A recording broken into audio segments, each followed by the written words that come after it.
Feliz por isso. Nós vamos para o momento da palavra de Deus, mas hoje não sou eu que vou ministrar a palavra para vocês. Quem vai ministrar a palavra para vocês é a minha filha, Beatriz Fantin. Vem cá, meu amor.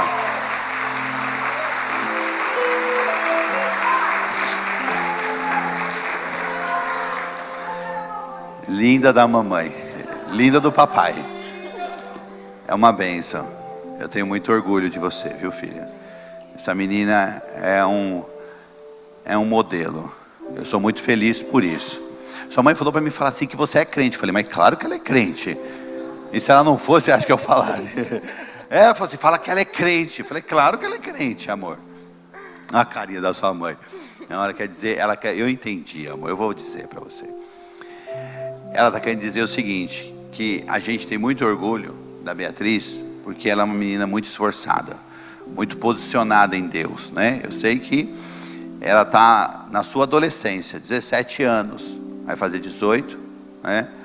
E sabemos que muitos jovens nessa fase estão aí passando numa mudança, né? Uma mudança de fase da vida, indo para a maturidade, mudança no biológico, tantas coisas na mente, né?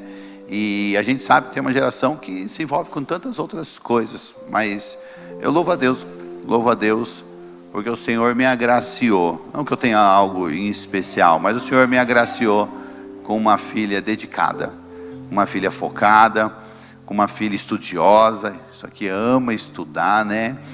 E com uma filha que mergulha nas coisas de Deus, ela tem sede. O pilar principal para ela é o reino dos céus, amém? E eu louvo a Deus por isso, né? Eu sei que eu e a mamãe tivemos um papel importante nisso, mas eu sei que esse é o desejo do seu coração, porque Jesus tocou em você, e eu fico feliz, por isso que eu ponho você para pregar, tá vendo? Ela fica assim, pai, eu tô com frio da barriga, pai, não, pai. Eu falei, não, você tem que falar, tem que trazer essa mensagem para a igreja, para saber que Deus ele pode usar as pessoas, né? Pode usar o pastor, pode usar os jovens, pode usar os mais velhos. Deus pode usar, porque Deus é poderoso. Quando Ele chama, a gente tem que estar pronto para realmente derramar de Deus na vida das pessoas, amém? Eu te amo, você é uma bênção, tá? Ela é sábia, irmão. Isso aqui ela quando vai estudar, ela começa a estudar. Aí ela fala assim, ai pai, eu estou um pouco nervosa, eu acho que eu não estudei o bastante. Eu falei, meu Deus, se eu estudasse um terço que você estuda. Glória a Deus, mas Deus vai te dar sabedoria, amém? Vamos abençoar a vida da Beatriz. Pai, em nome de Jesus, obrigado pelo teu amor, obrigado pela tua graça e misericórdia. Eu abençoo a vida da minha filha nesta manhã, com toda a sorte de bênçãos que o Senhor preparou desde o céu. Que o teu Santo Espírito a envolva agora poderosamente. Traga sobre ela, Pai, o rema da tua vontade, a tua palavra, o que está no teu coração, ó Deus, para a tua igreja. Nós somos só mensageiros da sua palavra. Que o Senhor use a vida dela para trazer essa palavra, tocar os corações nesta manhã, Pai. Como sacerdote eu abençoo, como pai eu profetizo sobre ela o poder do teu Santo Espírito abundantemente, em nome de Jesus, amém. Graças a Deus. Você toma uma bênção, viu?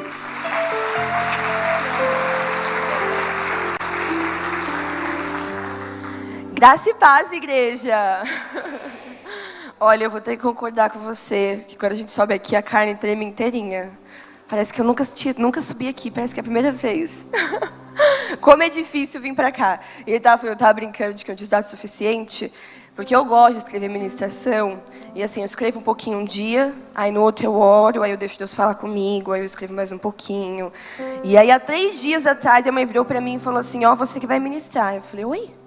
Ela falou, não, é você que vai ministrar. Eu falei, não sou eu não, é você. Ela, não, é você que vai ministrar domingo, e não teve assunto, não teve conversa, e eis-me aqui, né? Então eu estou aqui. Aí eu entrei em desespero, óbvio, mas deu certo, estamos aqui.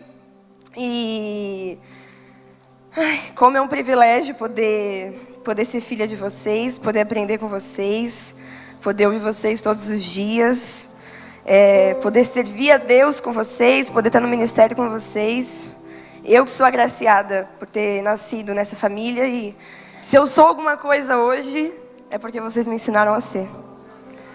Então, eu amo vocês muito. Muito, muito, muito, muito. Então vamos para a palavra, né, gente? Antes disso, eu queria orar com vocês, mas pode abrir sua Bíblia já. Em Lucas 15, versículo 11. A parábola do filho pródigo. Lucas 15, versículo 11.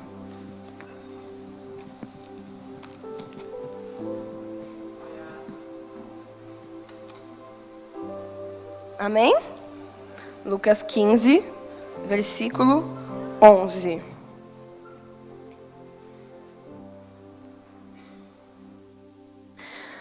Vamos orar então, antes da gente ler a palavra. Senhor Deus Pai Todo-Poderoso, muito obrigada, Deus, por essa oportunidade de estarmos em Tua presença. Obrigada, Jesus, porque o Senhor é bom e infinitamente melhor do que nós podemos imaginar. Obrigada, Senhor, pela oportunidade de, num domingo de manhã, não estarmos fazendo outra coisa, mas estarmos na Tua casa, Te cultuando, sentindo a Tua presença, sentindo o Seu toque, ouvindo o Senhor falar conosco. Obrigada, Jesus, pela oportunidade que o Senhor nos deu, de termos uma nova história em Ti, de sermos restaurados em Ti, de ter o privilégio de Te adorar e de Te servir. Senhor, que não seja eu ministrando aqui, mas que seja o Teu Santo Espírito falando através de mim. Que não sejam apenas palavras vazias e redundantes, mas que o Seu Espírito Santo toque e fale exatamente aquilo que o Senhor sabe que cada um aqui precisa. Obrigada, Senhor, por essa oportunidade e pela Sua imerecida graça. Obrigada, Jesus, porque o Senhor é bom, bom, bom e infinitamente bom. Nós Te amamos, Te honramos e Te agradecemos. Em nome de Jesus. Amém. Amém? Vamos ler então a parábola do filho... Nossa, eu acho que tá melado de óleo esse. Tá, né? Tô botando a mão aqui, tá ficando tudo olhoso. Vamos ler aqui, então, o versículo 11. E disse: um certo homem tinha 2 filhos. E o mais moço deles disse ao pai: Pai, dá-me a parte dos bens que me pertence. E ele repartiu por eles a fazenda. E poucos dias depois, o filho mais novo, ajuntando tudo, partiu para uma terra longínqua, e ali desperdiçou os seus bens, vivendo dissolutamente. E, havendo ele gastando tudo, houve naquela terra uma grande fome, e começou a padecer necessidades. E foi, e chegou-se a um dos cidadãos daquela terra, o qual o mandou para os seus campos a apacentar os porcos. E desejava encher o seu estômago com as bolotas que os porcos comiam, e ninguém lhe dava nada. E, tornando em si, disse: quantos empregados de meu pai têm abundância de pão, e eu aqui pereço de fome? Levantar-me-ei, e irei ter com meu pai, e dir-lhe-ei: Pai, pequei contra o céu e perante a ti. Já não sou digno de ser chamado teu filho. Faze-me como um dos teus empregados. E, levantando-se, foi para o seu pai. E, quando ainda estava longe, viu o seu pai, e se moveu de íntima compaixão, e, correndo, lançou-se-lhe ao pescoço e o beijou. E o filho lhe disse: Pai, pequei contra o céu e perante a ti, e já não sou digno de ser chamado teu filho. Mas o pai disse aos seus servos: Trazei depressa a melhor roupa e vestilho, e pondo-lhe um anel na mão e sandália nos pés. E trazei o bezerro cevado e matai-o, e comamos e alegremo-nos. Porque este meu filho estava morto e reviveu. Tinha se perdido e foi achado. E começaram a alegrar-se. E o seu filho mais velho estava no campo. E quando veio e chegou perto de casa, ouviu a música e as danças. E, chamando um dos servos, perguntou-lhe o que era aquilo. E ele lhe disse: Veio teu irmão e teu pai matou o bezerro cevado, porque o recebeu são e salvo. Mas ele se indignou e não queria entrar. E saindo seu pai, rogava-lhe que entrasse com ele. Mas, respondendo ele, disse ao pai: eis que te sirvo há tantos anos, sem nunca transgredir o teu mandamento, e nunca me deste um cabrito para alegrar-me com os meus amigos. Vindo, porém, este teu filho, que desperdiçou os teus bens com as meretrizes, mataste-lhe o bezerro cevado. Vamos parar por aqui, depois a gente continua. Uma vez eu contei essa história, assim, na minha sala tem alguns cristãos, alguns poucos, somos em 4 meninas só, numa sala de 20 e poucos alunos. Eu ainda estudo, né, estou no último ano da escola. E sempre que a galera que não é cristã tem algum tipo de dúvida, não só do cristianismo, mas de qualquer tipo de religião, alguma dúvida em relação a Deus e tudo mais, eles sempre vêm me perguntar. Parece que eu sou o dicionário. Às vezes eu nem sei, fico assim, não, gente, calma aí. Mas eu estou fazendo pergunta muito difícil, que eu não estou conseguindo responder. Mas eles costumam fazer muitas perguntas. Acho que por saber que eu cresci no ministério, eu tenho os pais pastores, eles sempre esperam uma resposta. E aí uma vez um deles virou para mim e falou que uma vez, na catequese, ele tinha ouvido uma história de 2 irmãos, só que ele não lembrava como é que era, eu não lembro muito bem como é que foi o contexto. Só sei que quando eu me vi, eu estava contando a história do filho pródigo para alguns dos meninos na sala. E nessa hora chegou um outro menino, um outro amigo meu, que não é cristão, ele se diz ateu, diz que não acredita em Deus. E aí ele ouviu a história e falou assim: Bia, desculpa, com todo respeito a você, a sua crença, mas eu não consigo achar isso justo. Aí eu fiz assim, hã? Ele eu não sei, eu me coloco no lugar do irmão mais velho e eu me sentiria injustiçado. Porque o irmão mais velho que sempre esteve ali com o pai, sempre foi bonzinho, sempre trabalhou, sempre fez tudo, e o mais novo que fez tudo que não devia fazer e que recebeu a festa. Eu me senti de verdade injustiçado. E aí na hora eu dei uma risada e aí eu falei para ele que eu também já tinha me sentido daquele jeito em relação a essa parábola. Que uma vez eu também tinha lido e também tinha parado para pensar e falar, mas coitado do irmão mais velho, né, que foi o que ficou trabalhando com o pai. O cara não recebeu nada, e ele que estava ali o tempo todo. E aí, enfim, depois eu fui explicar para ele e tudo mais sobre a questão da parábola. Mas talvez alguma vez você já tenha lido essa parábola que Jesus contou e se sentido injustiçado.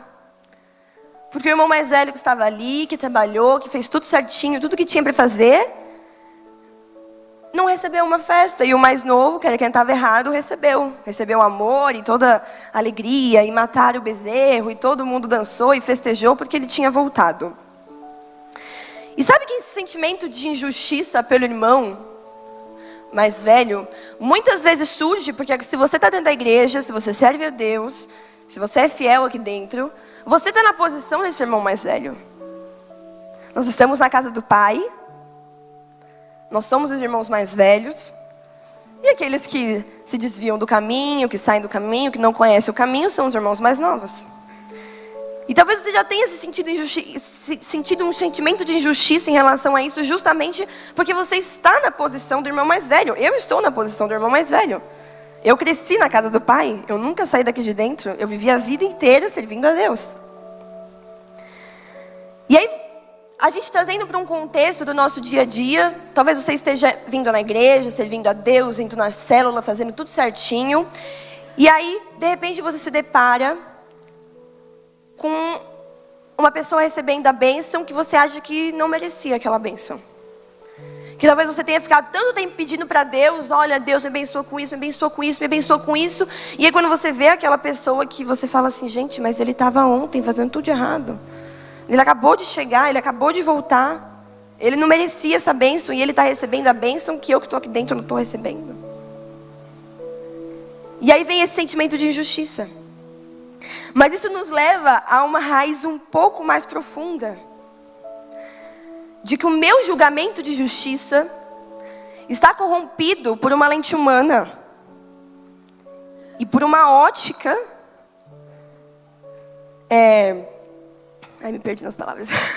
E por uma ótica embaçada, por uma ótica humana, por uma ótica carnal. Lembrei a palavra. E a questão é que às vezes a gente não compreende a justiça de Deus. Porque o que eu compreendo por justiça é diferente do que Deus compreende. E é por isso que o Pai continuou aqui no versículo 31. Vamos continuar então.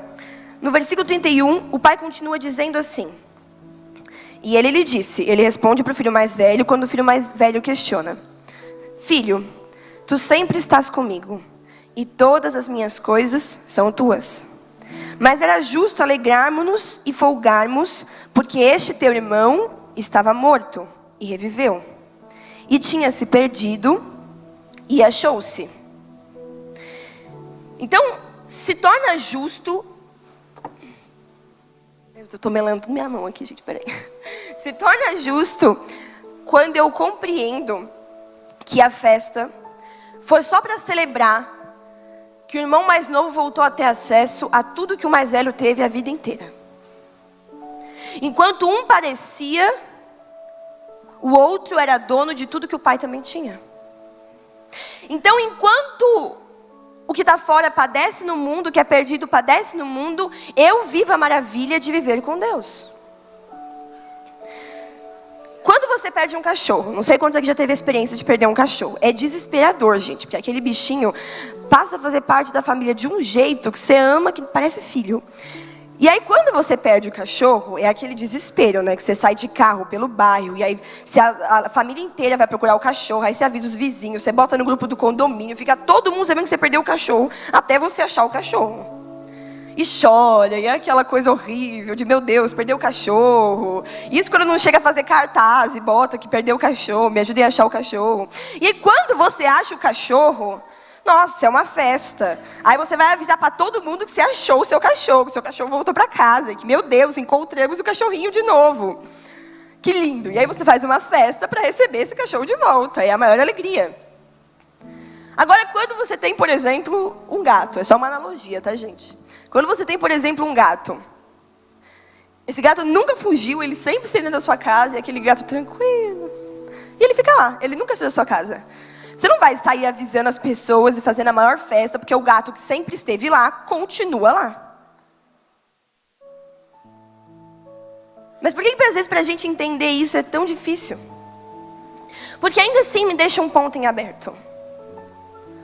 O irmão mais novo, que foi quem saiu da casa do pai, quem pediu herança, ele não padeceu porque, enfim, alguma coisa de muito ruim aconteceu sem que ele quisesse. Não, ele decidiu padecer. Ele tinha tudo, ele cresceu junto com o mais velho, ele viveu tudo que o mais velho viveu. Mas ele escolheu, ele tomou a decisão de padecer.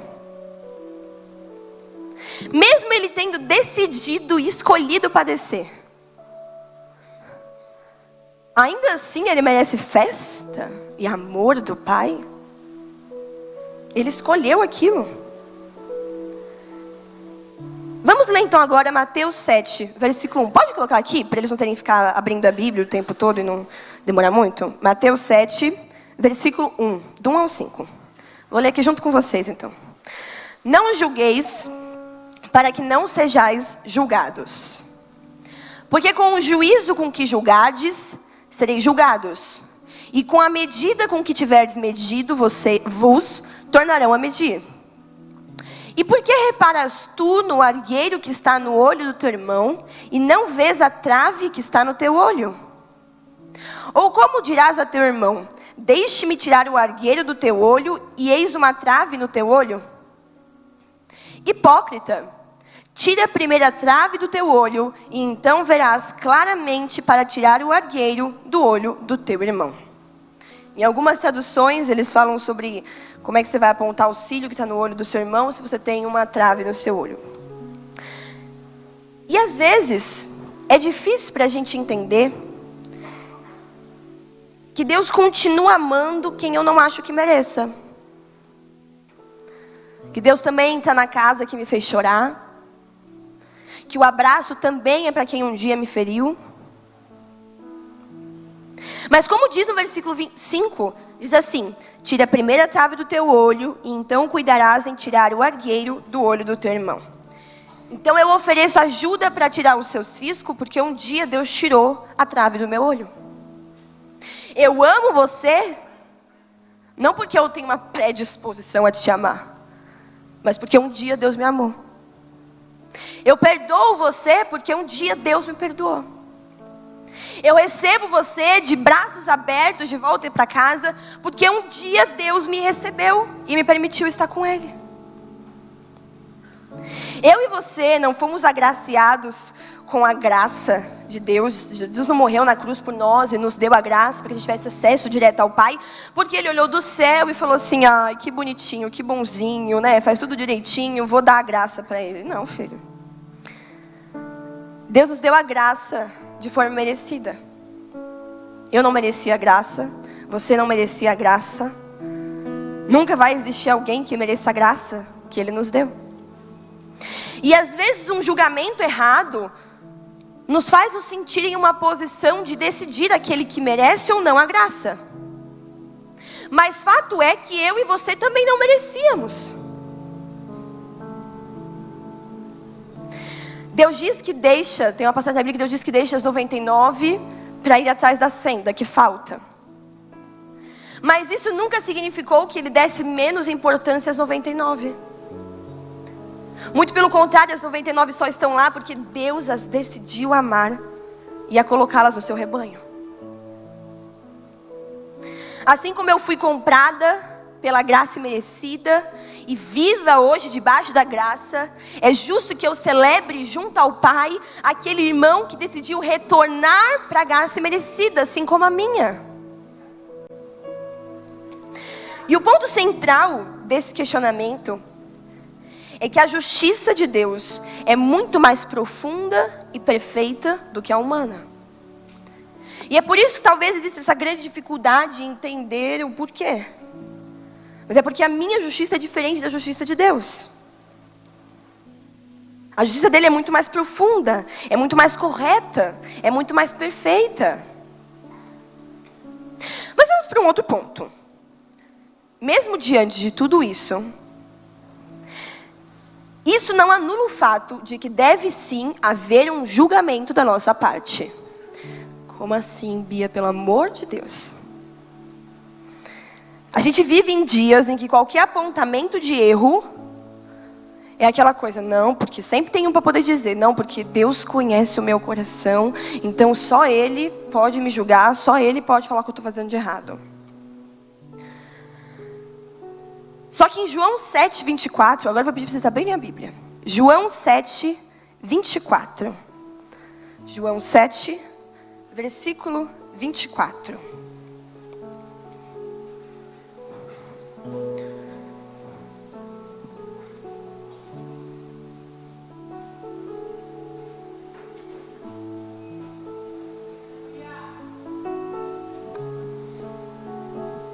João 7, versículo 24 diz assim: não julgueis segundo a aparência, mas julgai segundo a reta justiça. Não julgueis segundo a aparência, mas julgai segundo a reta justiça. Ou seja, o que a Bíblia condena não é o julgamento, mas é o julgamento hipócrita. Aquele que, eu vou apontar o cisco no seu olho, mas eu não estou enxergando a trave que tem no meu. Porque você é idólatra, mas eu deixo de ler a Bíblia para poder ficar mexendo no Instagram. Porque você é homossexual, mas eu sou um adúltero. Porque você é um pecador, mas eu adoro ficar fazendo fofoca dentro da igreja. O julgamento que é errado é aquele em que você quer apontar o erro no outro, quando ainda existe um erro em você. Mas a Bíblia baseia o julgamento segundo a reta justiça. E o que é a reta justiça? A reta justiça é a justiça perfeita da qual nós estamos falando. É a justiça de Deus. Então julgar segundo a reta justiça é julgar segundo a Bíblia. É julgar segundo a palavra de Deus. É julgar segundo o que Ele ordenou, o que Ele definiu como certo e o errado. A gente vive em uma época de extrema relativização. Hoje em dia não existe mais verdade e mentira, não existe mais certo e errado. É uma desconstrução da verdade absurda. Com certeza você já ouviu aquela frase de que toda verdade é relativa. Nossa, eu lembro na minha primeira aula de filosofia, deve fazer uns 4 anos, primeira vez que eu tive filosofia na escola. O professor sentou na mesa, se apresentou, disse que é professor de filosofia, e aí ele virou pra gente e falou assim, bom, a base de toda a filosofia, e que eu posso começar com essa frase, é que vocês precisam aprender que toda verdade que vocês aprenderam a vida inteira de vocês é relativa. Aí eu fiz assim, né? E aí eu já tenho... Que feio. Mas eu já tenho meio que fama na sala, né? De, tipo assim, ninguém fala mal de crente e de cristão na sala, senão... E eu vou falar também, entendeu? Eu não sou aquelas que ouvem eles falar mal e fica quieto, não consigo. E aí, quando o professor falou aquilo, todo mundo já olhou pra mim, eu fiz uma cara, eu respirei fundo, eu falei, Beatriz, calma, o professor é novo, né? Coitado. Você já vai receber ele com os 2 pés. Calma, tranquilo, talvez ele esteja só fazendo o papel dele. E aí ele continuou a aula inteira falando que toda a verdade era relativa. É uma desconstrução da verdade absurda para poder tentar igualar ela à mentira. Então agora não existe mais o certo e o errado, existe o seu certo. Não existe mais a beleza, o belo e o feio, não, existe o seu senso de beleza. Não existe mais agora a ideia certa e a ideia mentirosa, a verdade e a mentira. Existe a sua verdade. É mentira o que você acha que é mentira. É verdade o que você acha que é verdade. Já não existe mais princípio. Não existe mais regra. Existe aquilo que te faz feliz. Já nem mais homem e mulher existe. Agora é o seu conceito aí de homem e de mulher. Que agora até propaganda de absorvente não é mais mulher.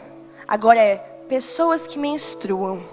Porque caso você não saiba, tem homem menstruando também. Entendeu? É uma coisa maravilhosa. Tem homem ficando grávido. É lindo. Tem mulher que não precisa comprar absorvente, então por que eles vão botar lá mulher?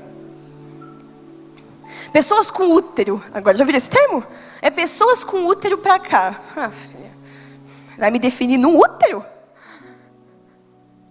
Mas por quê? Porque eles estão num nível de relativização que saiu das ideias. Não é mais algo apenas ideológico, não é mais algo apenas religioso. Eles estão num nível de relativização que eles estão relativizando o que é biológico. Não, eu estou vendo a diferença. Isso aqui é homem, que tem um negócio diferente da mulher. Mas não, é loucura da sua cabeça. Isso aqui é uma construção social. E aí você é obrigado a aceitar que o que você está vendo não é o que você está vendo, porque é o que eles decidiram que você está vendo. E é exatamente nesse mundo de extrema relativização que mora, na verdade, a necessidade do julgamento perante a Bíblia. Então eu, como cristã, não só posso, como tenho o dever de julgar o que é certo e o que é errado perante a palavra de Deus. Eu tenho o dever de repreender uma prática errada para poder mostrar qual que é a certa. Eu tenho o dever de falar, não, essa ideia aqui é errada e essa aqui é a certa, para poder esclarecer qual que é a verdade. Eu tenho o dever de repreender uma prática que alguém está tendo para poder mostrar o que é correto. Presta atenção, o julgamento não é sobre pessoas. Você não vai estar julgando a pessoa, a aparência dela, quem ela é, a história dela, a cor, o sexo, enfim, qualquer outra característica que essa pessoa tenha. O julgamento é sobre práticas. E aí mora sim a necessidade do julgamento perante a Bíblia. Em Romanos 12, versículo 2, diz assim: E não sedes conformados com este mundo, mas sedes transformados pela renovação da vossa mente, para que experimenteis qual seja a boa, agradável e perfeita vontade de Deus. Então, em um mundo de relativos, aquele que se atreve a julgar perante a única verdade é um resgatador da fé. Você vai estar resgatando a sua fé. Quando você tiver a capacidade de, segundo a Bíblia, julgar o que é certo e o que é errado perante Deus.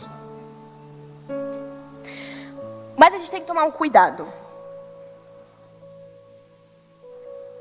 Para que eu esteja em um julgamento segundo a reta justiça, eu não posso cair em um julgamento hipócrita. Eu não posso apontar um cisco no seu olho, enquanto no meu tem uma trave. Eu não posso falar, não, o que você está fazendo aqui é errado, mas eu estou fazendo o que é errado também. E aí eu estou julgando ali, mas estou fazendo aqui. E como que eu não vou me permitir cair nesse julgamento hipócrita? Quando em mim há um modelo da verdade. Quando em mim mora o modelo de Cristo. Quando em mim, quando o meu caráter é transformado pela vida de Cristo. E viver o modelo de Cristo não é você vir para a igreja de domingo, bater cartão aqui, bater o ponto, já fui lá, já bati meu ponto. Postar stories com versículo bonitinho. Achar legal ser crente. Viver o modelo de Cristo é você verdadeiramente buscar ter o caráter dele. Em Efésios 5, versículo 1 e 2, diz assim: Sede, pois, imitadores de Deus, como filhos amados, e andai em amor, como também Cristo vos amou e se entregou a si mesmo por nós, em oferta e sacrifício a Deus, em cheiro suave. Vou ler outro. Em 1 Pedro, versículo 2. Não, 1 Pedro, capítulo 2, versículo 21. 1 Pedro, capítulo 2, versículo 21. Diz assim: De fato, para isso vocês foram chamados. Porque o próprio Cristo sofreu por vocês, deixando um modelo para seguirem fielmente os seus passos. Então, ser cristão não é você adquirir da religião aquilo que você acha legal. Não é self-service. Você pega o que você gosta, o que você não gosta, você deixa lá. Ser cristão é você buscar diariamente ser mais parecido com Jesus. Então, ser cristão é existir em você o arrependimento genuíno e a paixão verdadeira. E a partir disso é impossível não existir mudança. Então sim, se eu decido ser cristão, se eu decido servir a Cristo, se eu decido viver a sua verdade, o meu caráter muda, as minhas práticas mudam, o meu dia a dia é mudado por Jesus. E aqui, óbvio, além de falar dos pecados mais assim, como que eu posso falar? Deixa eu ver como é que eu escrevi para não falar nada errado. Além de falar dos pecados mais expressivos que estão descritos na Bíblia, também se fala das coisas mais básicas do seu caráter. Aquela coisa tão pequenininha que você acha que não muda em nada, mas na verdade não tem nada a ver com quem quer se parecer com Jesus. Então existem sim comportamentos que não combinam com cristãos. Existem sim lugares que não combinam com cristão frequentar. Existem sim pensamentos que não combinam com cristãos. Existem sim roupas que não combinam com cristãos. Existem sim músicas e danças que não combinam com um cristão. Porque aquele que tem o caráter de Cristo é transformado 100% nele. Eu tenho o caráter de Cristo, mas eu só sou transformado quando eu estou aqui dentro da igreja. Na igreja eu sou bonitinho, sou crente, eu até levanto a mão e dou glória a Deus, aleluia. Mas quando eu saio daqui, eu vou para um outro ambiente, eu não faço nada daquilo do que Jesus faria. Buscar ter o caráter de Cristo é a maior e a mais difícil missão da vida de um cristão. Não é fácil, gente, ser parecido com Jesus. Jesus era bom demais, mas demais mesmo. A gente nunca vai conseguir chegar perto de ser parecido com Ele. Mas essa é a maior missão da nossa vida. Porque é o que vivifica a minha alma, é o que vivifica a nossa alma, a sua alma. É o que te faz ser uma pessoa melhor, ser um cristão correto. Porque para ser cristão só de vir na igreja, então não é cristão, é simpatizante. Cristão é aquele que é um pequeno Cristo, que decide seguir a Cristo, que decide se parecer com Cristo. E viver o modelo de Cristo é ter relacionamento com Ele. Vai ser impossível você tentar se parecer com Jesus se você não tiver relacionamento com Ele. Vai ser impossível você tentar ter alguma característica de Jesus se você não conversar com Ele. Como que você quer se parecer com Jesus se você nem o conhece? Então sim, para ser cristão é necessário ter relacionamento. É necessário escutar Jesus, estudar a Bíblia, estudar a história. Gente, não tem nada mais lindo que estudar a história da igreja. É uma coisa linda. Então, para que você se pareça com Ele, é necessário lugar secreto. É necessário você fechar a sua porta e você ter o seu tempo com Jesus. É necessário você colocar o seu joelho no chão e você falar assim: Jesus, hoje eu quase fiz tal coisa, porque eu fiquei, sei lá, muito nervoso e eu quase não consegui ser parecido com você, então me ajuda. O que o Senhor faria no meu lugar? Eu preciso de ajuda. Ser parecido com Cristo é conhecê-lo.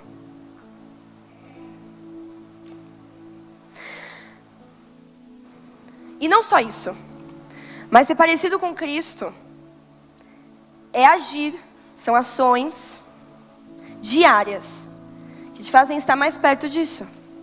Então tentar ser parecido com Cristo é se fazer constantemente a pergunta: o que Jesus faria?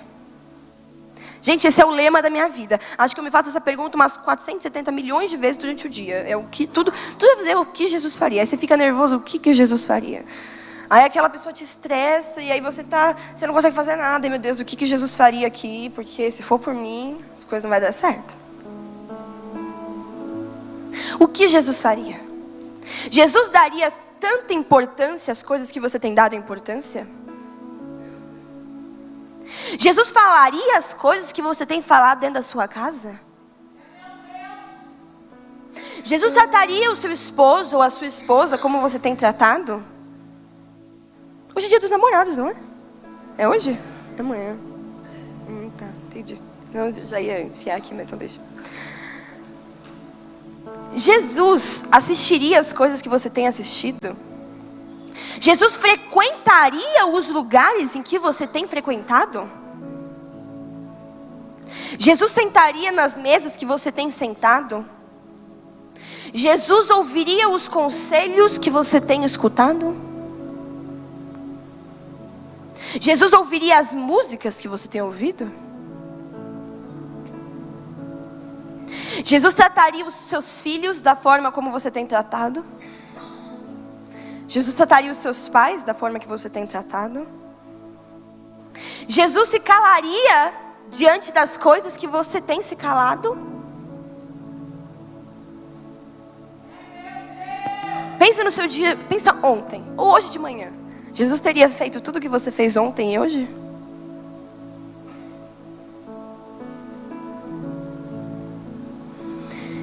E como eu serei capaz de saber o que Jesus faria se eu não leio a sua palavra e se eu não sei os seus mandamentos? Para eu pensar o que Jesus faria e conseguir uma resposta, eu preciso, no mínimo, conhecer Ele e saber o que Ele fazia na terra naquela época, né? Então como é que eu vou me perguntar o que Jesus faria? Beleza, me perguntei, mas eu preciso de uma resposta. E como é que eu vou conseguir me responder e falar assim, não, Jesus não faria isso porque ele faria isso daqui? Porque eu já li a sua palavra, porque eu o conheço, porque eu conheci um pouquinho do seu caráter, de acordo com o que está descrito aqui. Então não existe caráter de Cristo se não existir palavra.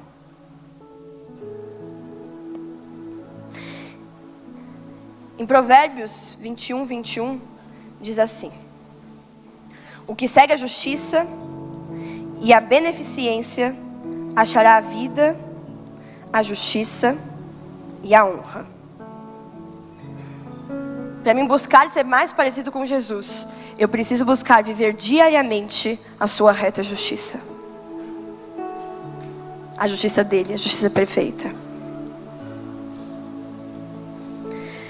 E a vontade de Deus é que tenhamos um posicionamento mediante as situações. Que nós possamos julgar e definir o que é certo e o que é errado perante a Bíblia. Mas eu só sou capaz de exercer esse posicionamento, esse julgamento, quando eu vivo a Bíblia. Eu sou capaz de julgar o que é certo e o que é errado, de conseguir esse senso de justiça de Deus. O senso de justiça de Deus em mim só é criado quando eu vivo a reta justiça. Quando eu vivo a Bíblia. Então o modelo de Jesus, viver o modelo de Jesus, é viver plenamente, diariamente e internamente a Bíblia. Saber a Bíblia, até o diabo sabe. Mas o meu senso de justiça, o meu caráter nele, é criado quando eu a vivo. Não basta saber. Não basta também só ler. Tem que viver. E não é viver dentro da igreja, não é viver em certos momentos. É viver diariamente. Não só no que os outros veem, mas viver dentro de mim, daquilo que acontece dentro de mim, nos meus pensamentos, nos meus sentimentos, na minha alma, naquilo que eu sinto, naquilo que eu me deixo ser atingido, daquilo que eu não me deixo ser atingido. Um cristão não é aquele que nunca se suja, mas é aquele que constantemente está se limpando. Então viver esse modelo de Jesus me leva a desenvolver o meu senso de justiça de acordo com uma ótica bíblica. Então agora o meu senso de justiça não é criado de acordo com a ótica humana, mas o meu senso de justiça é criado de acordo com uma ótica bíblica, de acordo com a ótica de Deus, porque eu a vivo. Se eu vivo essa justiça, esse senso é criado em mim. E agora eu sou capaz de, no mundo de relativização, definir o que é certo e o que é errado. Então aquilo que parecia ser injusto para mim, agora eu consigo entender. Aquele irmão mais velho, agora passa a fazer mais sentido em mim. Porque se eu vivo o caráter de Cristo, eu sou inundado pelo seu amor, pelo seu perdão, pela sua compaixão. Se eu vivo a ótica de Deus, se eu crio esse senso de justiça em mim, agora a minha justiça não é mais corrompida por homens, mas nela abunda a humildade,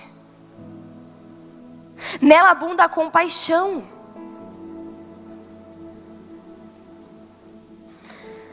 Agora o senso de justiça de Deus me leva a ter o ímpeto de defender o que é certo e o que é errado.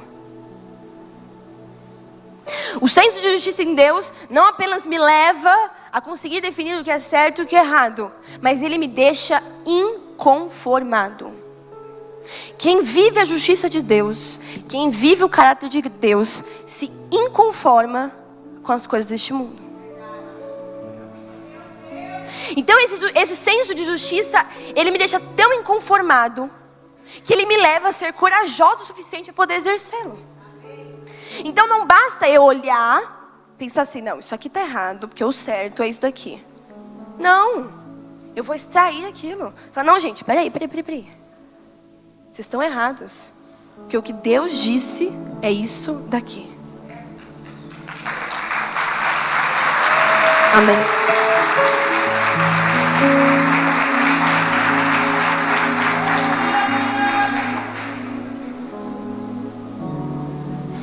Viver o modelo de Deus me leva, inclusive, a exercer o julgamento interno. Não basta o externo, é necessário o interno. E, na verdade, o interno vem antes do externo. Viver o modelo de Cristo me leva a realizar um julgamento dentro de mim, das minhas ações, das minhas palavras, dos meus pensamentos, das minhas atitudes, se fazem parte de um cristão ou não. Ah, mas como é que eu vou saber que tudo aquilo que eu faço é exatamente a vontade de Deus, ou se Ele não está gostando, porque não está descrito tão bem aqui na Bíblia? Querido, se você vive o modelo de Cristo, se a sua vida, a prioridade da sua vida é viver o caráter de Cristo, pode ter certeza que a hora que você fizer qualquer coisa, a hora que você pensar em fazer qualquer coisa que não combina com o cristão, o Espírito Santo vai ser o primeiro a te avisar. Pode ter certeza que você pode até fazer, e talvez muitas vezes você acabe fazendo, porque aí vem aquele pensamento, não, nada a ver, isso aí é religiosidade demais, isso aí é muita religião, porque eu sigo Jesus, eu não sou de uma religião. Concordo que religião muda rotinas, quem muda a vida é Jesus. Mas você precisa aprender a diferenciar o que o Espírito Santo te diz do que é religiosidade. E aí você fica, não, nada a ver, isso aí é que fica cara falando muitos anos na minha cabeça, o que não tinha nada a ver, e agora eu estou achando que isso não é nada de Deus. E aí você vai e faz. Mas você faz com aquele sentimento de que, ai, credo, parece que eu estou fazendo alguma coisa de errado. Quem nunca sentiu isso, né? Ai, credo, parece que eu estou fazendo uma coisa que Deus não está gostando. Então o Espírito Santo, quando você decide viver o caráter de Cristo, Ele vai te avisar. E aí você tem duas opções. Ou você decide seguir o que o seu senso de justiça diz que é certo. Ou você decide dar ouvido ao Espírito Santo. E a dizer, não, eu decido viver o caráter de Cristo de forma integral. Então pode ter certeza que a hora que esse julgamento interno surgir, e você falar assim, e agora, será que é ou não é? O Espírito Santo vai te indicar exatamente o que é e o que não é. O que faz parte de um cristão e o que não faz parte de um cristão. E quem vive o caráter de Cristo não tem atitudes semelhantes com alguém que não é um cristão. É impossível. Porque uma coisa é aquele que se converte de mentirinha, que se converte naquelas. Outra coisa é aquele que se converte de verdade. Então é impossível você decidir viver o caráter de Cristo e você ser igual você era antes. É impossível você decidir viver a reta justiça e fazer coisas que você fazia antes. Eu podia descer aqui, fazer igual a minha mãe fez aquele dia, que ela estava ministrando, e pedir para cada um contar o seu testemunho. Aqueles que foram, tem muita gente aqui que tem a vida transformada por Jesus. Muita gente que tem a vida virada em 360 graus. E todas as pessoas que contam esse testemunho de que foram verdadeiramente transformadas pelo caráter de Cristo, não fazem mais o que faziam antes. As atitudes mudaram, as amizades mudaram, os lugares mudaram, o linguajar mudou, as palavras mudaram, as roupas mudaram. O dia a dia mudou, a rotina mudou, o tratamento com os outros mudou, os sentimentos mudaram, a alma mudou. Porque aquele que é transformado pelo caráter de Cristo não é meio transformado, é completamente transformado.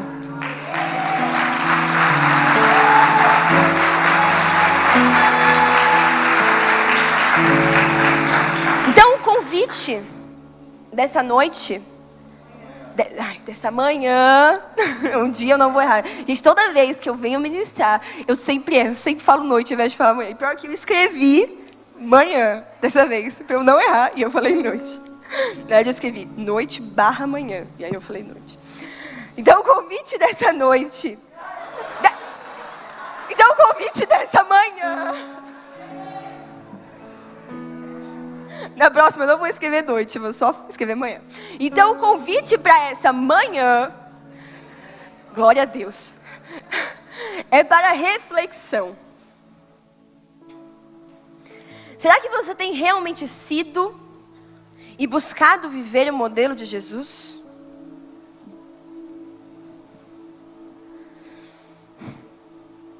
Será que você tem vivido esse modelo no seu dia a dia, nas suas ações, nos seus pensamentos, na forma que você anda, que você fala, que você age, nas suas prioridades? Será que as suas prioridades estão alinhadas às prioridades de Deus? Ah, não, porque Deus é o primeiro lugar na minha vida. Isso a gente aprende a falar quando a gente é criança, né? Que vai fazer o desenho lá na escola, ou quem nasceu na igreja, né? Desenho lá na escolinha. Ai, o que é mais importante para você? Aí você coloca lá, família. Aí a tia, não, é Deus. Desculpa, tia. Isso já aconteceu comigo uma vez. Tadinha, eu era muito pequenininha. Aí eu falei, eu coloquei família, porque eu pensei nos meus pais. Aí ela falou que era Deus. Aí eu coloquei, Deus é família. Então isso você aprende quando você é criança. E aí vira aquele jargão, né? Não, porque em primeiro lugar na minha vida é Deus. Com certeza é Deus. Mas quais têm sido realmente a prioridade na sua vida? Em que as suas decisões têm sido baseadas? Gente, há um tempo atrás, eu estou mudando. Talvez já tenha mudado, eu não tenho certeza. Mudei uma das decisões mais importantes da minha vida, porque eu amo Jesus. Porque eu amo o ministério. Porque eu amo isso daqui, ó. E eu não quero ter que ser daqui. Eu amo essa igreja. Eu amo viver o ministério. Eu amo servir o ministério. Mas por que eu mudei uma decisão tão importante da minha vida? Porque eu consegui colocar Jesus em primeiro lugar. A minha prioridade realmente é o ministério. Mas isso não é fácil. E tem hora que você tem que ficar nessa luta. De eita, joga Jesus lá em cima. Eita, bota lá para cima de novo. Porque cai e você bota lá para cima. Então qual tem sido realmente a sua prioridade? Em que as suas decisões têm sido baseadas? Será que a sua prioridade realmente tem sido Cristo? Será que a sua prioridade realmente tem sido viver o modelo de Cristo? Ou isso virou tão jargão na sua vida que você nem percebe mais que Cristo já está ficando lá embaixo na sua lista? E aí agora entrou filho, entrou marido, entrou família, entrou o trabalho, entrou o emprego, entrou o sonho, entrou a empresa, entrou o Instagram, qualquer outra coisa, o dinheiro. O dinheiro é mestre em conseguir ocupar o primeiro lugar no nosso coração. Qual tem sido a sua prioridade? Com base em que as suas decisões têm sido tomadas? Com base em que a sua vida tem sido fundada? Muito lindo chegar aqui na igreja e cantar eu vou construir minha vida em ti. Cantei totalmente fora de ritmo, mas é isso aí. Eu vou construir minha vida em ti. Que linda essa música, é lindo cantar essa música. E aí chega na hora de eu ter que tomar uma decisão, e eu tomo decisão baseada naquilo que eu acredito, naquilo que é a minha prioridade. E aí quando vai ver, não é Cristo. E eu estou baseando a minha vida nas minhas próprias mãos e não em Cristo. E se você tem exercido o modelo de Cristo, o caráter de Cristo, se você tem buscado ser mais parecido com Ele, será que você tem exercido a sua obrigação de não ser contaminado com a relativização maligna que existe lá fora? Será que você tem se deixado não ser contaminado com tudo que estão dizendo, com tudo que estão falando, com tudo que estão tentando enfiar na sua cabeça? Mas será que você tem conseguido enxergar a verdade perante a Bíblia? Será que você tem se deixado viver tanto o caráter de Cristo, tanto o modelo de Cristo, o conhecendo tanto, que você tem sido capaz de exercer o julgamento segundo a reta justiça? Ou você tem se calado? E você tem deixado que outras pessoas que não baseiam o seu julgamento segundo a Bíblia decidam por você, escolham por você, optem por você, e você tem se calado e deixado que as pessoas escolham, quando era você que devia estar realizando o julgamento perante a Bíblia. Será que às vezes você tem se sentido injustiçado como irmão mais velho? Vendo alguém recebendo algo que você tanto queria? Vendo alguém talvez virando líder de célula antes que você? Vendo alguém exercendo algum papel nessa igreja que você pediu tanto para Deus e ainda não recebeu? Será que você ainda tem sido injustiçado por não viver internamente o caráter de Cristo e não compreender a justiça de Deus? Por não se deixar ser criado em você o senso de justiça de acordo com a ótica bíblica? Não se deixado que o seu interior seja inundado pela compaixão, pelo amor e pelo perdão, e pela humildade de entender a imerecida graça. Tem hora que a gente tem que ficar repetindo isso na nossa vida. Imerecida graça. Eu não estou aqui porque eu mereço. Eu não mereço. Mas é por isso que Deus me ama. Eu não sou salvo porque eu mereço. Porque eu não mereço. Mas é porque Deus me ama. Eu não vivo as coisas que eu vivo porque eu mereço. Porque eu não mereço. Mas é porque Deus me ama. Será que você tem repetido isso para você mesmo? Dizer, nossa, já voltou para a igreja? Te vi esses dias lá na esquina. Você estava diferente. Você já está aqui de novo? Ai, vai abrir a célula. Nossa. Quanto amor que estão te dando. Ele foi comprado pela imerecida graça. A que ele não merecia. E a que você também não merecia. E é esse o senso de justiça que precisa ser criado em mim. Então, o julgamento não é o errado. O julgamento que é errado é o julgamento segundo a minha justiça. A sua justiça. Agora, o julgamento segundo a justiça de Deus é aquele que eu compreendo o seu caráter.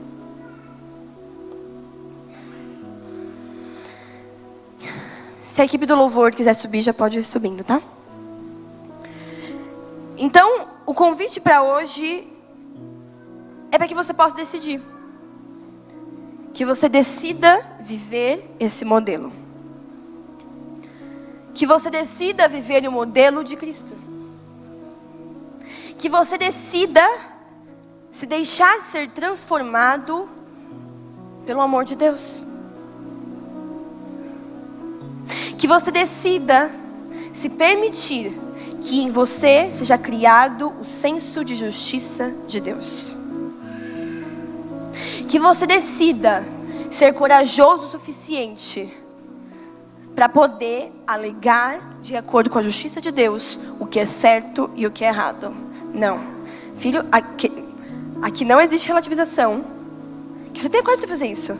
Aqui não existe relativização. Aqui existe o que Deus diz e o que Deus não diz. E é sobre isso que a gente vai basear as coisas. Que hoje você decida tomar essa decisão. De ter o caráter dele. De viver o modelo dele. Que ele te transforme. Ai, mas eu tô há 25 anos na igreja. Eu tenho certeza que ainda tem coisa em você que o caráter de Cristo precisa transformar. Ainda tem coisa em mim que o caráter de Cristo precisa transformar. Que você viva essa metamorfose diária. Que todos os dias Cristo transforme a sua vida.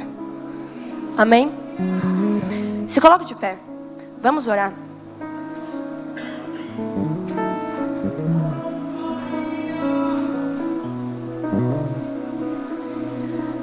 Feche seus olhos, igreja. Senhor Deus Pai Todo-Poderoso, Jesus, nesse dia, nós te pedimos que o Senhor venha com o seu amor sobre nós. Que o Senhor nos ensine e nos instrua. Que não sejamos mais nós vivendo, mas que sejamos somente de Deus. Que seja o Senhor vivendo em nós. Que a gente possa se desfazer de nós para viver Cristo. Que o seu modelo seja vivo em nós. Que o seu caráter seja instalado em nosso coração. Que o seu caráter transforme a nossa alma, os nossos pensamentos, as nossas ações. Jesus, que o seu caráter me transforme. Que o seu caráter mude o meu interior. Que o seu caráter cure a minha alma. Transforme tudo aquilo dentro de mim. Que eu viva esse modelo diário. Que nós possamos, Jesus, buscar ser cada vez mais parecidos contigo. Que nós possamos, Jesus, buscar cada vez mais seguir o que a sua reta justiça diz. Nos ajude, Senhor. Nos ajude a entender aquilo que o Senhor tem para mudar em nós. Nós sabemos que por mais transformações que nós já tenhamos vivido, nós sabemos, Jesus, que ainda mais. Há mais em nós que o Senhor precisa retirar para colocar de Ti. Há mais em nós que o Senhor precisa arrancar para que o Senhor seja colocado no lugar. Então nos esvazia, Senhor. Nos esvazia de nós mesmos e nos encha de Ti. Nos esvazia, Senhor, dos nossos pensamentos, dos nossos desejos, das nossas ações, daquilo que nós temos feito, e nos encha, Senhor, nos encha de Ti, nos encha de Ti. Obrigada, Jesus, pela sua imerecida graça. Obrigada, Senhor, porque o Senhor nos comprou e a gente não merecia, mas o Senhor nos amou. Obrigada, Jesus, porque o Senhor continua distribuindo a imerecida graça. Que nós sejamos, Senhor, transformados o suficiente em Ti, Jesus, para termos maturidade de entender que todos merecem a imerecida graça. Que todos merecem o perdão. Que todos merecem a compaixão. Que não há injusto para Ti. Que o Senhor não é um Deus de injustiça. Que o Senhor não é um Deus que privilegia uns e não privilegia os outros. Mas o Senhor é um Deus que distribui a sua graça. Obrigada, Jesus, porque o Senhor nos deu a imerecida graça.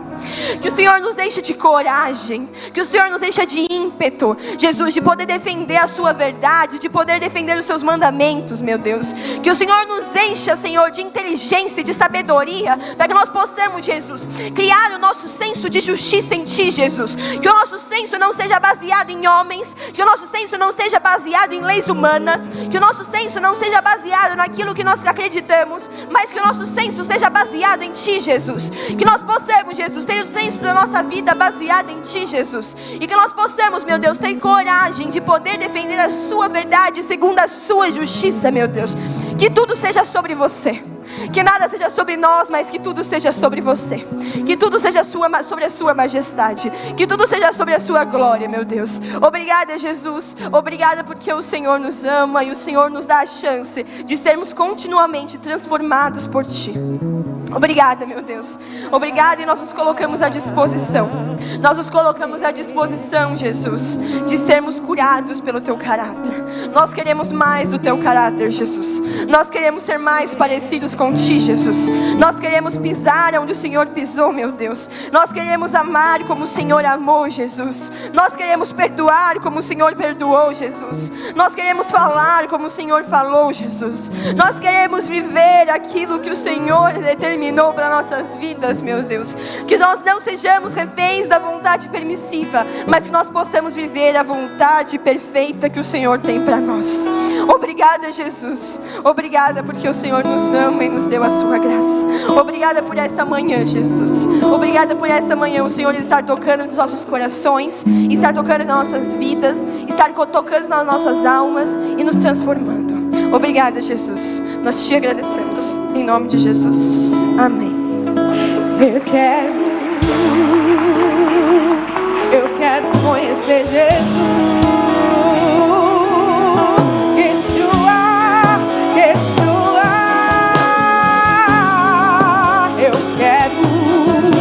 Eu quero conhecer Jesus.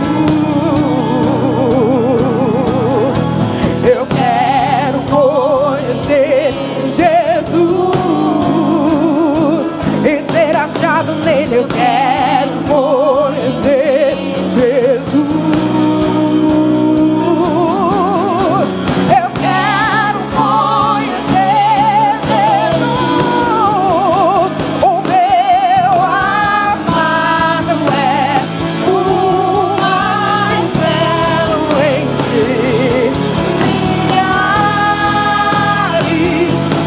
milhares e milhares. O meu amado é o mais belo entre milhares e milhares.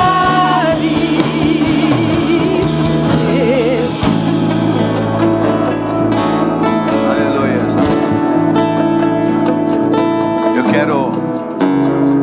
Eu quero nesta manhã lhe fazer um convite, você que está aqui. Quem sabe você ainda não fez essa confissão entregando o seu coração para Jesus. Se você está aqui e não fez ainda essa confissão, gostaria de fazer. Esse é o primeiro passo para viver a graça do Senhor. É você abrir o seu coração para que Jesus possa entrar e começar uma mudança, uma transformação na sua vida. É reconhecer que Ele é Senhor e Salvador. É reconhecer que Ele morreu na cruz, ressuscitou ao terceiro dia para que você possa ser salvo. E isso fazemos